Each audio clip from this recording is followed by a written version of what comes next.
The huge space station floated above Nexus Prime like a silver wheel in the darkness. Inside its gleaming halls, representatives from 47 different alien species had gathered for another meeting of the Galactic Forum. The Forum had been the center of galactic politics for over 3,000 years, and today would be just like any other day, or so they thought. Admiral Jack Morrison walked through the curved corridors of the station. His gray uniform was simple compared to the elaborate robes and armor worn by the other species. Behind him, Captain Lisa Brooks carried a datapad filled with human proposals for the day's session. They had worked for months on these ideas, hoping to find peaceful solutions to the growing problems in the galaxy. The main assembly hall was enormous. Rows of seats curved in a great circle, each section designed for different alien species. Some needed water to breathe, others required special gravity fields, and a few existed only as energy patterns. The humans sat in a small section near the middle, their simple chairs looking plain next to the floating crystal thrones of the Zephyrians and the heated metal platforms of the Velkari. Jack looked around the chamber as delegates filed in. The Velkari were tall reptilian creatures with scales that changed color when they were angry.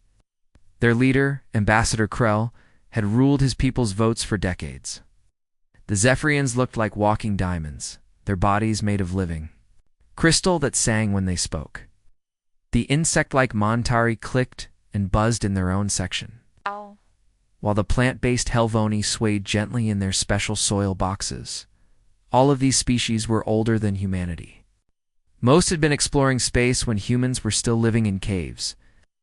They never let humans forget this fact. The session began with a discussion about mining rights in the Andromeda sector. Several planets there contained rare metals needed for advanced technology. Different species claimed these worlds, and tensions were rising. Jack stood when his turn came to speak. The United Earth Coalition proposes a shared mining operation, he said in a calm voice. Each species contributes, ships and workers. Everyone gets an equal share of the resources. This way no one fights, and everyone benefits. Ambassador Krell's scales shifted to an angry red color. Humans always suggest sharing, he hissed. This is not how the galaxy works. The strong take what they need. The weak accept what they are given. Several other delegates made sounds of agreement. The Mantari Queen clicked her approval, while the Zephyrians hummed in harmony with Krell's words. Lisa watched from her seat as Jack tried again. Fighting over these resources will hurt everyone. Wars cost more than the metals are worth. If we work together, we can mine 10 times more material with half the effort. A delegate from the Quell species laughed, a sound like grinding metal. Humans think everything can be solved with pretty words and handshakes. You have been in space for only 2 centuries. We have been here for millennia. We know how things really work. The debate continued for hours. Every human suggestion was voted down. Velkari had formed a voting bloc with 6 other major species. Together, they controlled 38 votes out of 47. Whatever they wanted, they got. Jack remembered when things had been different. 20 years ago, when the Helvani homeworld was threatened by a massive asteroid. Human ships had worked day and night to destroy it. The grateful Helvani had praised human courage and generosity. But now their delegate voted with the Velkari. Against every human proposal, the Quell had once asked for human help when pirates attacked their trade routes. Human patrol ships had driven off the raiders and asked for nothing in return. Now the Quell demanded high taxes on all human trade, ships, even the small Altarian Republic, which humanity had helped establish peace treaties with 3 neighboring species. Now ignored human diplomatic advice. Lisa made notes as the voting continued. Mining rights went to the Velkari and their allies. Trade route control went to the Quell. Shipping regulations were changed to favor the older species. In every case, the vote was the same, 38 against 9. Humanity and their few remaining friends were completely outnumbered. The final vote of the day was the most insulting. The Velkari proposed new expansion limits for all forum species. Each species would be restricted to their current territory, plus a small buffer zone. But when Jack looked at the details, he saw the truth. The limits were designed to keep humanity trapped in a tiny corner of the galaxy. While other species could expand into neutral space, humans were boxed in completely. This Is clearly aimed at preventing human growth, Jack said when the proposal was read.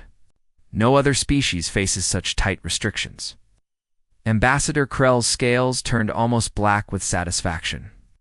Humans have expanded too quickly for such a young species. These limits will help maintain galactic stability. The vote was called. 38 in favor, 9 against. The expansion limits passed. Jack felt something cold settle in his chest. He looked around the chamber at delegates from species humanity had helped, saved, and protected. All of them had voted to cage his people like dangerous animals. He stood slowly. The chamber grew quiet as delegates noticed his movement. Jack's face was calm, but his eyes burned with quiet anger. The United Earth Coalition withdraws from the Galactic Forum, effective immediately, he said. His voice was not loud, but it carried clearly through the huge chamber. Shocked silence filled the assembly hall. In 3,000 years of Forum history, no species had ever voluntarily left. Some had been expelled for crimes or wars, but none had simply walked away.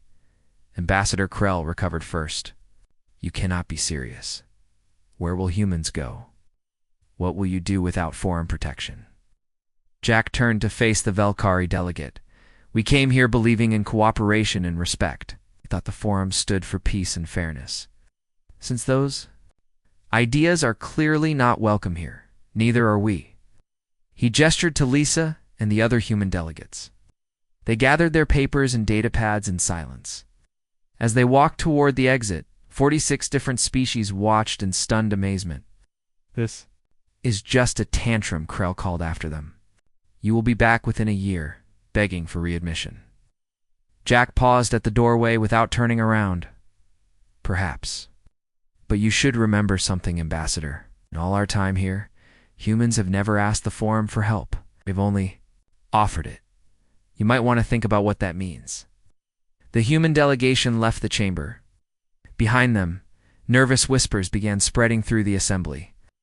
Most delegates dismissed the withdrawal as a temporary fit of anger, but a few, older species remembered stories their ancestors had told.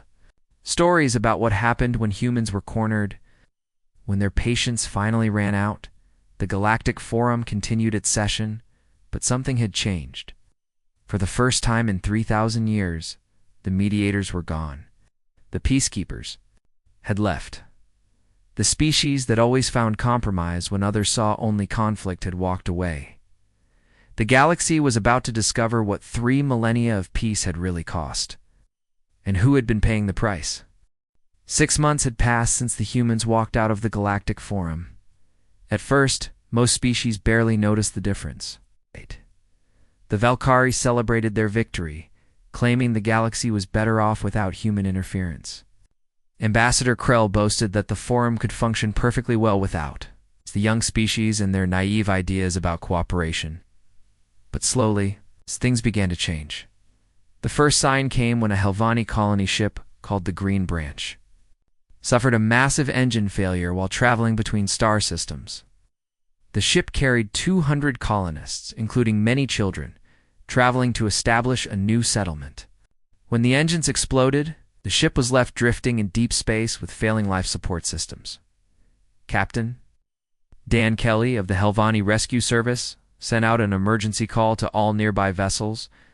For 50 years, human ships had always been the first to respond to such emergencies. Human rescue teams were trained to work with all alien species. Their ships carried medical equipment for dozens of different life forms. Most importantly, human crews never asked questions about politics or payment when lives were at risk. The distress signal reached several ships. The closest was a human research vessel called the Endeavor, only 4 hours away from the dying colony ship. Engineer Kate Sullivan sat at her communication station and heard the desperate calls for help. She knew that without immediate rescue, most of the colonists would die within a day. Kate reached for the emergency response controls, then stopped. New orders from Earth were very clear. All non-human vessels were to be treated as belonging two foreign nations with whom humanity had no treaties or agreements. Human ships were not to provide aid, rescue services, or assistance of any kind to foreign species. "Captain," Kate called to her commanding officer, "we have a Helvani distress call. Colony ship with engine failure. 200 lives at risk." "Captain." Ron Davis looked at his orders again. He had served in space for 30 years and had participated in dozens of rescue missions. The idea of ignoring people in danger went against everything he believed in. But his orders were clear. "Log the distress call and continue on course," he said quietly. "We are not authorized to provide assistance to foreign vessels." The Endeavour passed by the dying colony ship and continued toward its destination. Kate watched the scanner as the Helvani ship grew smaller and smaller behind them. She knew that in a few hours, most of those people would be dead. The nearest non-human rescue ship was 3 days away. When it finally arrived, only 43 colonists were still alive. The Helvani government demanded to know why human ships had been detected nearby, but never responded. The human government replied that the Helvani were forum members, and humanity no longer had any obligations to forum species. 3 weeks later, Dr. Peter Clark received an urgent message at his medical research station. A plague was spreading through Zephyrian crystal colonies, causing their living crystal bodies to crack and shatter. The disease had already killed thousands and was spreading rapidly. Peter had spent 20 years developing cures for diseases that affected crystal-based life forms. His research was stored in databases that had been freely shared with forum species for decades. The cure for this particular plague existed in his files, tested and ready for use, but the databases were now classified. Peter's research station had gone dark, cutting all communication with forum space. When Zephyrian doctors begged for the cure, they received the same response. Humanity no longer participated in galactic medical cooperation. The plague spread for 6 months, before Zephyrian scientists developed their own cure. By then, over 1 million crystal beings had died. Similar disasters began happening across the galaxy. Pirate attacks increased dramatically in sectors that had been protected by human patrol fleets. Trade disputes that human negotiators could have solved in days turned into armed conflicts lasting months. Most disturbing of all, the early warning systems that detected solar flares, asteroid strikes, and hostile alien movements had gone completely silent in human space. Commander Ryan Hughes sat in his office at the human outpost of New Terra, reading message after message from desperate forum species. The Quell begged for help with a border war that was destroying their economy. The Altarians asked for human mediators to solve a territorial dispute. The Montari requested human engineers to repair critical infrastructure damaged in an accident. Standard response was always the same. The United Earth Coalition no longer participates in galactic affairs. Please direct all future communications to species currently represented in the forum. On the forum station above Nexus Prime, Ambassador Krell found himself dealing with problems he had never imagined. A border dispute between the Velkari and the insect-like Montari had been growing for months. In the old days, human diplomats would have arranged meetings, found compromises, and solved the problem within weeks. Now, both sides were mobilizing battle fleets. Krell tried to negotiate directly with the Montari Queen, but neither species understood the other's culture well enough to find common ground.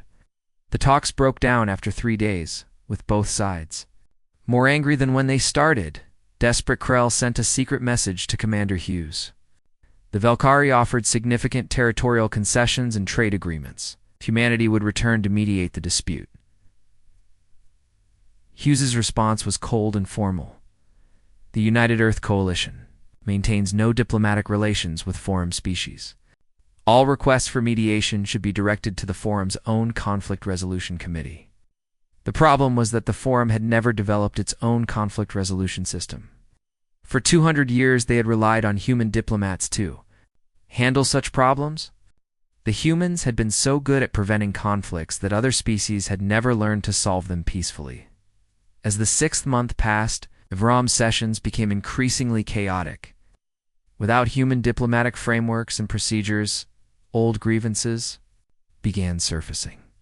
The Zephyrians accused the Quell of stealing their communication technologies centuries ago. The Helvani demanded reparations for ancient territorial violations. Species that had not spoken to each other in generations suddenly began making hostile demands. Lisa Brooks, now working at the Human Intelligence Center on Mars, monitored forum communications and compiled reports for Earth's leadership. The patterns were clear and disturbing. Trade networks were collapsing without human coordination. Scientific cooperation had ended without human research sharing. Most seriously, the delicate balance of power that had maintained galactic peace was rapidly falling apart. Admiral Morrison, she reported during a weekly briefing, forum space is showing signs of systematic breakdown. 12 separate conflicts have started in sectors that were peaceful 6 months ago. Refugee movements are increasing. Economic indicators suggest several species are facing serious shortages of critical resources. Morrison nodded grimly. Had expected this, but the speed of the collapse was faster than anyone had predicted. What about our own situation? All human colonies and outposts are secure. Our new defensive alliances with non-forum species are working well. The Proxima Republic has requested expanded cooperation agreements. Trade with our partners is actually increasing. Morrison looked at the star charts showing the chaos spreading through former forum space. Part of him felt sad for the civilizations that were destroying themselves through pride and stubbornness. But another part of him felt coldly satisfied. They had made their choice. Now, they would live with the consequences. The galaxy was learning a hard lesson. The species they had dismissed as weak peacekeepers had actually been the Foundation holding their civilization together. And foundations, once removed, were very difficult to replace. The Andromeda sector exploded into violence when the Montari Hive declared war on the Valkyrie Republic. The fighting started over mining rights to 3 planets, but it quickly spread as old hatred surfaced. Within 2 weeks, a dozen star systems were burning as battle fleets clashed in space and armies fought on planetary surfaces. Lieutenant Colonel Amy Davis watched the chaos from her command center on Kepler Station, humanity's largest military outpost on the edge of what used to be forum space. Her screens showed dozens of battles happening at the same time. Refugee ships fled from war zones while military vessels hunted each other through asteroid fields and around dying stars. General White, she called to her commanding officer, the forum is sending us another message. They're offering full membership restoration and expanded voting rights if we intervene immediately. General Carl White was a veteran of humanities. Early territorial wars, back when Earth was still learning to defend itself in space. He had fought against pirates and hostile aliens when humans had nothing but courage and determination. Now he commanded the most advanced military force in the galaxy. "What's our current status, Colonel?" he asked. "All human forces have been pulled back to core systems as ordered. Our defensive grid is fully operational. The Proxima Alliance is reporting successful integration of our technology and tactics." The Proxima Alliance was something new in galactic history. 5 species had quietly approached humanity after the forum withdrawal, offering mutual defense agreements and technology sharing. Unlike the forum system where older species dominated younger ones, the Alliance operated on true equality. Each member contributed their unique strengths to benefit everyone. The Alliance included the Proxima Republic, whose 4-armed engineers could work in zero gravity better than any other species. The Centauri Federation brought gravity manipulation, technology that made their ships nearly impossible to destroy. The Tau Ceti Collective had developed quantum computers that could calculate hyperspace jumps with perfect accuracy. The Wolf Union possessed mining techniques that could extract resources from dead planets, and humanity provided tactical knowledge, diplomatic skills, and the ability to coordinate all these different abilities into something greater. On the main screen, General White watched a Valkyrie battle fleet being torn apart by Mantari swarm ships. The Valkyrie had superior firepower, but the insect aliens attacked in coordinated groups that confused their targeting systems. In the old days, human military advisors would have helped both sides develop better defensive strategies. Now, they were left to learn through bloody experience. "Sir," Colonel Davis reported, "receiving a direct transmission from Ambassador Krell. He's requesting immediate ceasefire negotiations with human oversight." The transmission showed Krell in his private chambers, a proud Valkyrie leader, looked older and more tired than White had ever seen him. His scales were dull gray, a sign of stress in his species. Behind him, emergency lights flashed as his ship shook from distant explosions. General White Krell began, his voice strained. The Forum recognizes that certain mistakes were made in our previous dealings. We are prepared to offer significant concessions if humanity will provide immediate assistance in ending this conflict. White studied the alien leader who had worked so hard to humiliate humanity just 2 years ago. What kind of concessions, Ambassador? Full voting rights for humanity? Expanded territorial allocations? Preferred trading status? We can discuss specific terms after the immediate crisis is resolved. The general's expression remained neutral. I'll need to consult with my government, Ambassador. But I should mention that the United Earth Coalition has obligations to our alliance partners that take priority over all other considerations. Krell's scales shifted to a worried yellow color.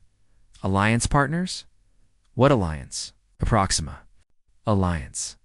5 species working together for mutual defense and prosperity. Unlike the Forum, we don't have senior and junior members. Everyone has equal say in alliance decisions. The connection ended abruptly as another explosion rocked Krell's ship. White turned to his staff with grim satisfaction. Let the Forum species learn what it meant to face their problems alone. Dr. Maria Lopez, a director of Alliance Medical Services, received her own flood of desperate requests. The biological weapons being used in the Andromeda War were creating casualties that Forum doctors couldn't treat. Diseases designed to attack specific alien physiologies were spreading beyond their intended targets, creating plagues that threatened entire populations. The medical technology humanity had developed during their Forum years could save millions of lives.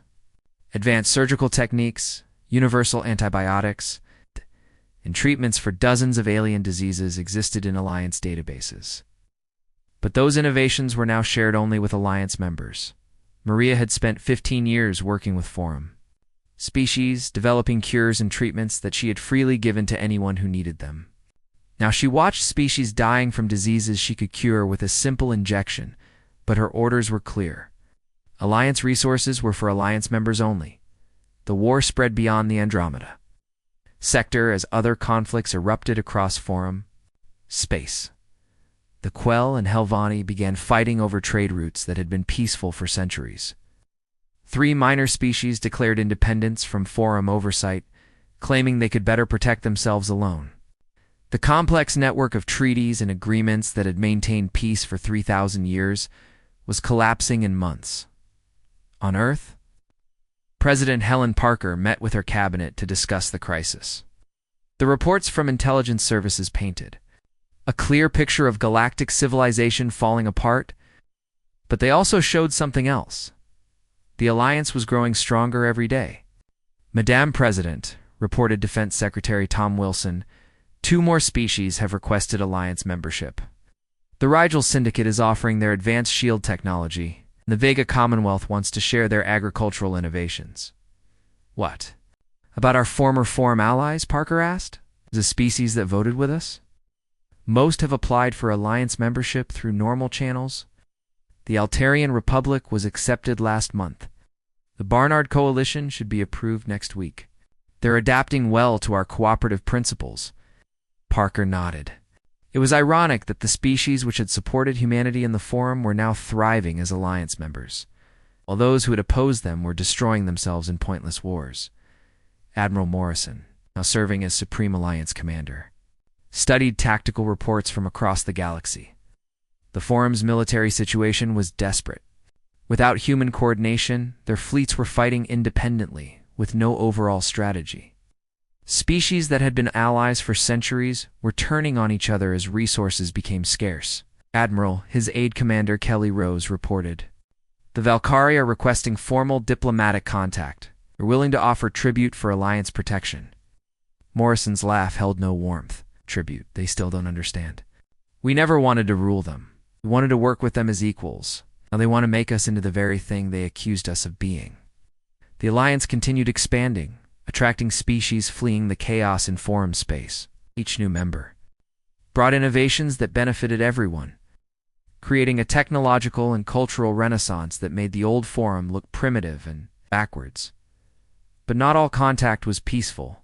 When the desperate Montari Hive attempted to conquer an Alliance border world, hoping to capture resources for their war effort, they encountered the full power of humanity's military doctrine enhanced by alien technologies. The battle lasted 6 hours. When it ended, the surviving Montari described weapons that could bend space and time, tactics they couldn't predict, and coordination between different species that seemed impossible. The Alliance had become something the galaxy had never seen before, a truly unified military force, where each member's strengths covered another's weaknesses. As the third year of humanity's withdrawal began, the galaxy had divided into two parts. Forum space burned with endless conflicts, while Alliance territory prospered with cooperation and growth. The choice between the old ways and the new had never been clearer. The question now was whether the Forum species would learn from their mistakes before they destroyed themselves completely. 2 years after humanity left the Galactic Forum, the old galaxy was no longer recognizable. The Forum still met on its grand station above Nexus Prime, but now it was just a desperate council trying to prevent total collapse. Half of the original member species had either withdrawn into isolation or formed their own competing alliances. The rest spent their time arguing about who was to blame for the disasters that seemed to happen every day. Meanwhile, in what the Forum had once called the backwater of human space, a new civilization was blooming. The Proxima Alliance had grown to include 12 species, and 3 more were being considered for membership. Their combined territories stretched across hundreds of star systems, all working together in ways the Forum had never achieved. Captain Ben Jackson commanded the Alliance flagship New Horizons as it patrolled the border between Alliance and Forum space. His ship represented everything the old Forum had failed to become. The crew included Altarian navigators, whose four-dimensional thinking had revolutionized hyperspace travel. Centauri engineers worked alongside human technicians to maintain shields that could deflect any known weapon. Proxima Republic pilots flew fighter craft designed by combining the best ideas from 6 different species. Captain, reported Lieutenant Susan King from her sensor station, we're receiving another membership request. The Helix Confederation is offering to share their gravity manipulation technology in exchange for Alliance protection from Valkyrie raids. Jackson reviewed the application with his mixed-species senior staff. Unlike the Forum's bureaucratic process that had taken decades to admit new members, the Alliance could grant membership within months to species that proved their commitment to cooperation and equality. The Helix Confederation had been neutral for centuries, but Valkyrie raiders desperate for resources had been attacking their outer colonies. The Forum could no longer protect its own members, let alone neutral species. Only the Alliance had the strength and organization to maintain peace. Their application looks solid, commented Commander Sarah Lee, Jackson's human tactical officer. Their gravity technology could enhance our defensive capabilities significantly. More importantly, added Navigator Tan of the Altarian Republic, they've already shown willingness to accept refugee populations from multiple species. It demonstrates the cooperative mindset we require. Jackson nodded. Approve the application. For a full council review, schedule integration talks for next month. Back on Earth, Admiral Morrison reviewed intelligence reports in his office overlooking the Pacific Ocean. The transformation of human space still amazed him sometimes. Where once there had been small, isolated human colonies, now there were thriving multi-species cities. Alliance members freely shared technology, culture, and knowledge in ways that created constant innovation. Admiral, reported Commander Kelly Rose, his intelligence chief. Forum intelligence suggests the Valkyrie are planning a major offensive against the Mantari home systems. They're assembling their largest battle fleet in decades. Morrison studied the tactical displays. What about civilian populations in the target zones? Estimated 40 billion Mantari civilians in the projected combat areas. The Valkyrie are using biological weapons designed to target insect physiology specifically. The Admiral's face remained calm, but his hands clenched slightly. In the old days, human peacekeepers would have intervened to protect civilian populations. Regardless of politics, those same civilians were citizens of species that had voted to cage humanity in a corner of the galaxy. Any requests for Alliance intervention? Montari Queen sent a message 3 days ago. Oh, she's offering their entire genetic engineering database in exchange for protection of non-combatant populations. Morrison considered this carefully. The Montari genetic engineering technology was incredibly advanced. It's potentially useful for medical applications across all Alliance species. But accepting would mean direct military intervention in forum conflicts. What's the Council's position? Split decision. The Proxima Republic and Centauri Federation support intervention on humanitarian grounds. The Wolf Union and Tau Ceti Collective oppose involvement in foreign politics. The deciding vote would be Earth's. Before Morrison could respond, another report came in. Zephyrian Crystal cities were under attack by desperate Quell forces seeking to capture their communication networks. 3 minor species had formed a raiding coalition, attacking anyone they thought was weak enough to rob. The Helvani were fighting civil wars as different factions blamed each other for the loss of human protection. Dr. Maria Lopez entered Morrison's office, carrying her own set of reports. As head of Alliance Medical Services, she tracked health crises across known space. The news was grim. Admiral, we're seeing pandemic-level disease outbreaks in forum space. The biological weapons being used are mutating and spreading beyond their intended targets. Conservative estimates suggest over 2 billion deaths in the next 6 months if the situation doesn't change. Can Alliance medical technology help? We have treatments for most of the diseases involved.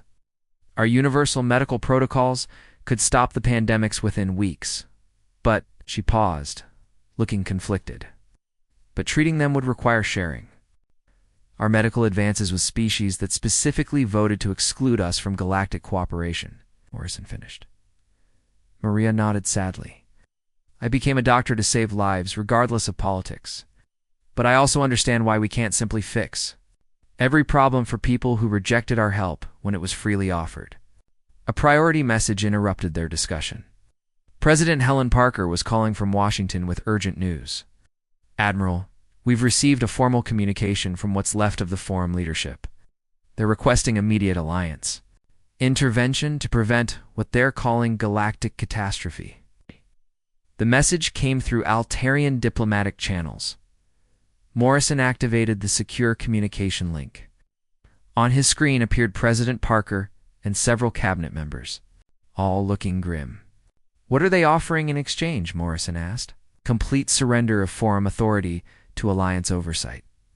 They want us to take control of their military forces, their trade networks, their territorial disputes, everything.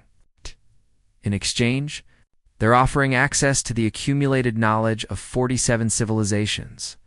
The offer was staggering. The forum possessed technologies and knowledge gathered over 3 millennia, scientific advances, cultural achievements, and historical records that would benefit Alliance members for generations. But accepting would make the Alliance responsible for governing species that had actively worked to prevent human equality. There's more, Parker continued. Intelligence suggests several forum species are considering surrender to hostile non-galactic forces rather than accept Alliance authority. The Andromeda invaders we defeated 50 years ago are apparently still active in other galaxies. Some forum species think alien conquest might be preferable to human leadership. Morrison felt a chill at those words. The Andromeda invaders had been a mechanical species that consumed entire civilizations for raw materials.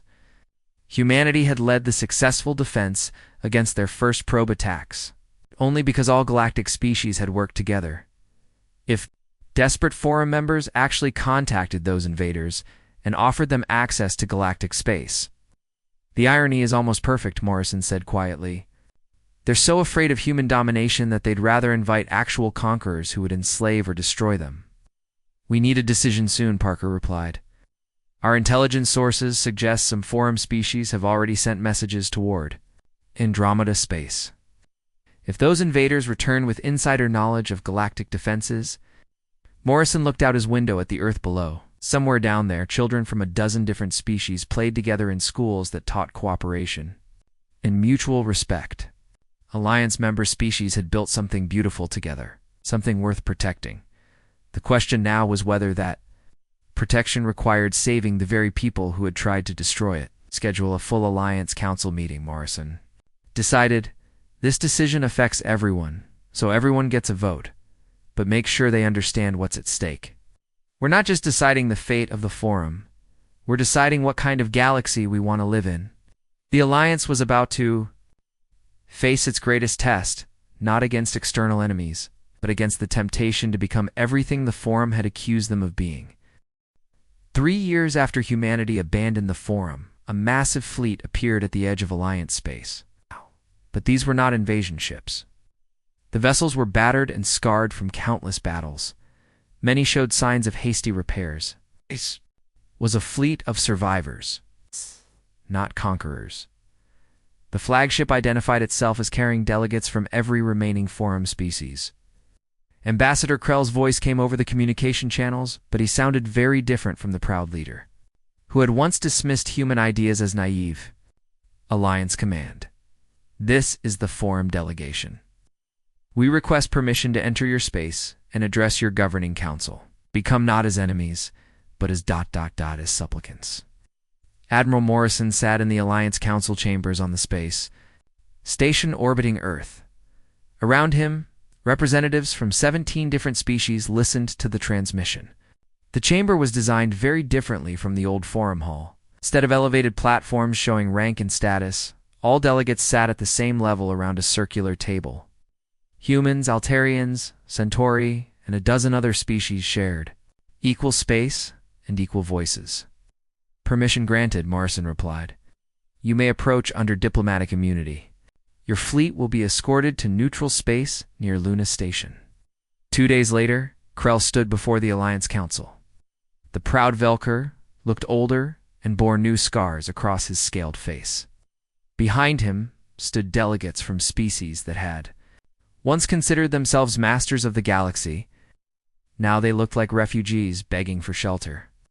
Honored delegates of the Alliance, Krell began, his voice barely steady. We come to ask forgiveness. We treated humanity's gifts as weakness. We saw your patience as foolishness, and your generosity as a trick to gain power over us. He gestured to the other delegates, many of whom looked ashamed to be there. We believed we could maintain order without justice, peace without equality. We thought strength meant taking what we wanted instead of building something together. President Parker watched from Earth via quantum link as Krell continued his speech. The transformation of the proud ambassador was remarkable. The being who had once boasted about keeping humans in their place now spoke with the humility of someone who had learned terrible lessons. Our worlds burn while yours prosper, Krell said. Our peoples flee while yours welcome refugees. Alliances crumble while yours grow stronger with each passing day. Commander Kelly Rose leaned over to whisper to Morrison. Intelligence confirms his claims. Forum space has lost over 60% of its population to war, disease, or emigration to Alliance territory. Economic output has dropped to levels not seen in 1,000 years. Krell's voice grew stronger as he delivered the Forum's final offer. The Galactic Forum surrenders unconditionally to Alliance authority. We place our remaining territories, our technologies, our very survival under your protection. We ask only for the mercy you showed us when we deserved none. The council chamber fell silent. Morrison looked around at faces both human and alien, all processing what they had just heard. These were the same beings who had voted to restrict human expansion, who had dismissed human values as primitive idealism, who had celebrated when humanity left the Forum. Dr. Maria Lopez was the first to speak. How many have died in your wars that Alliance medicine could have prevented? The question hit like a physical blow. Krell's scales shifted to a pale gray color. Current estimates suggest over 8 billion casualties from conflicts and related diseases. Most could have been saved with treatments your medical teams developed decades ago. Engineer Kate Sullivan added her own question. How many worlds have been devastated by conflicts that our diplomatic protocols could have resolved peacefully? 47 planetary systems showing major war damage. 12 worlds completely uninhabitable. 3 species facing extinction within the next 50 years. The accusations continued, each one driving home the cost of the Forum's arrogance. But it was President Parker who delivered the Alliance's final judgment from Earth. The Alliance was built on principles the Forum rejected, she said, her voice carrying clearly through the quantum link. True equality among species, shared prosperity through cooperation, mutual respect, regardless of age or power. She paused, letting the weight of her words settle over the chamber. We will not abandon those principles now, even when dealing with former enemies. But we will not compromise them either to accommodate those who refuse to accept them. Therefore, the Alliance offers this choice. Any species that genuinely commits to our founding principles may apply for membership through our standard process. There will be no shortcuts, no special considerations based on past power or current desperation. You will be judged by your actions and your willingness to treat other species as equals. Krell's hope visibly faded as Parker continued. As for the Forum itself, it may continue to exist, but the Alliance will not support a system designed to maintain inequality. Those who wish to preserve the old hierarchies may do so in whatever territories you still control.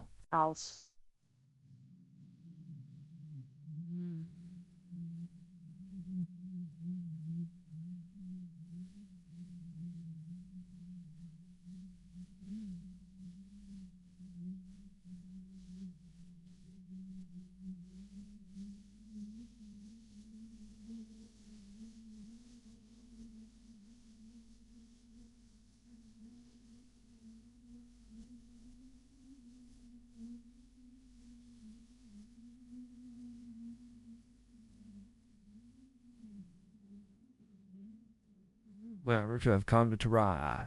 To build something better, are welcome to try. Admiral Morrison stood, his words carrying the weight of 3 years of galactic transformation. Humanity left the Forum not in anger, but in hope. Hope that the galaxy could do better than systems, based on dominance and submission. That hope remains unchanged. The choice, as it always has been, is yours. The Forum delegation departed, carrying humanity's final message back to their dying civilization. In the months that followed, individual species began making their decisions. The Altarian Republic had already joined the Alliance and was thriving. The Barnard Coalition applied for membership and was accepted after proving their commitment to equality. Some Helvani colonies abandoned their homeworld. Government and requested Alliance protection. Several Zephyrian crystal cities declared independence from their empire and began the membership process.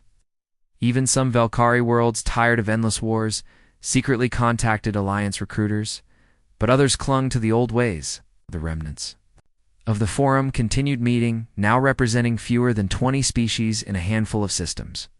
They still spoke of hierarchy and natural order. Even as their civilization crumbled around them, the most disturbing development came 6 months later. Intelligence reports confirmed that 3 Forum species had indeed contacted the Andromeda. Invaders, desperate to avoid what they saw as human domination, they had invited mechanical conquerors to return to galactic space, but the galaxy had changed since the last invasion. The Alliance possessed technologies and tactics that had never existed before. When the first Andromeda probe ships appeared, they found not a collection of competing species, but a unified defense force ready for anything. The battle lasted 3 days. When it ended, the mechanical invaders had been completely destroyed, their signals blocked from reaching their home galaxy. The Alliance had faced its first external threat and proven that cooperation created strength. Beyond anything the old hierarchies had achieved, 5 years after humanity abandoned the Forum, the Alliance encompassed 37 species across hundreds of systems. Former Forum worlds that embraced Alliance principles became centers of innovation and prosperity. Those that clung to the old hierarchies remained trapped in cycles of conflict and decline. The Galactic Forum still existed in name, meeting in a single system with representatives from fewer than a dozen species. They occasionally sent observers to alliance gatherings, watching with a mixture of envy and regret as their former colleagues built the future they had rejected. Humanity had never sought to rule the galaxy. They'd simply wanted to be part of something greater than themselves. When that invitation was withdrawn, they built something greater anyway, and left the door open for any who truly wished to join them. The galaxy learned too late that strength lies not in dominance, but in unity. Not in hierarchy, but in harmony. Not in ruling others, but in lifting them up. In the end, the galaxy had indeed watched in terror as humans abandoned the Forum. But the terror was not of human actions. It was the terror of realizing what they had lost, and what humanity had built without them.